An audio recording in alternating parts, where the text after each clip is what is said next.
আসসালামু আলাইকুম। আজকে দেখাবো রাঁধুনি রেডিমিক্স দিয়ে তেহারি রান্নার রেসিপি। এখানে 1 কেজি পরিমাণ গরুর মাংস নিয়েছি, একদম ছোট টুকরা করে কেটে নিয়েছি।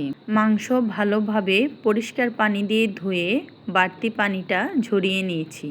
এখন চুলায় একটি হাঁড়ি বসিয়ে দেব, তারপর দিয়ে দেব রান্নার তেল। রান্নার তেলটা গরম হয়ে আসলে দিয়ে দেব পেঁয়াজ কুচি।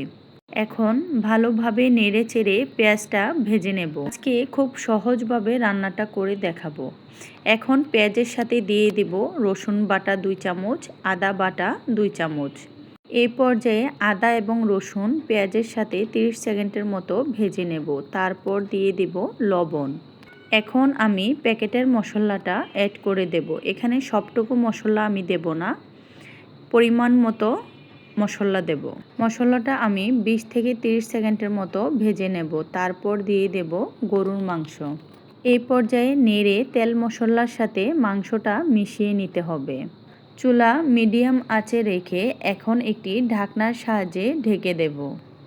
এখন 10 মিনিট পর দেখুন মাংস থেকে পানি বের হয়েছে।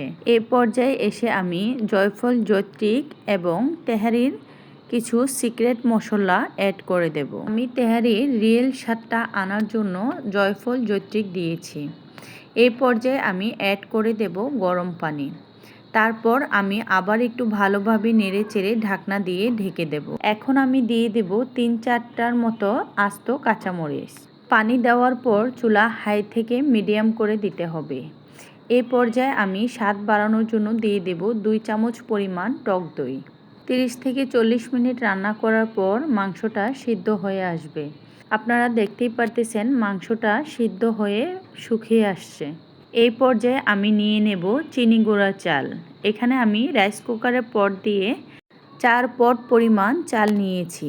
এখন মাংসটাকে আমি তেল মশলা থেকে আলাদা করে নেব।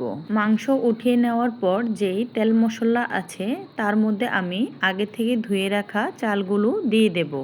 এই পর্যায়ে নেড়ে নেড়ে চালটাকে তেল মশলার সাথে ভেজে নেব। তারপর অ্যাড করে দেব লবণ। চালটাকে আমি ভালোভাবে নেড়ে চেড়ে মিশিয়ে নেব। তারপর অ্যাড করে দেব গরম পানি। অবশ্যই এখানে গরম পানি দিতে হবে, ঠান্ডা পানি দেওয়া যাবে না। এই পর্যায়ে আমি মাংসটা দিয়ে দেব। তারপর একটি ঢাকনা দিয়ে ঢেকে দেব। এখন নেড়ে ভালোভাবে মিশিয়ে দিচ্ছি। এখন চুলা একদম লো করে দেব। এই পর্যায়ে ভালোভাবে নেড়ে চেড়ে ওপর নিচ করে দেব। তারপর দিয়ে দেব কেওড়া জল। রান্নার শেষ পর্যায়ে এসে কেওড়া জল দিয়ে আবার একটু ভালোভাবে নেড়ে চেড়ে দেব। কেওড়া জল দিলে তেহারিতে লোভনীয় ঘ্রাণ আসে। আপনারা দেখতেই পারতেছেন রান্নাটা কেমন পারফেক্ট হয়েছে। তো ভালো থাকবেন সবাই। আল্লাহ হাফিজ।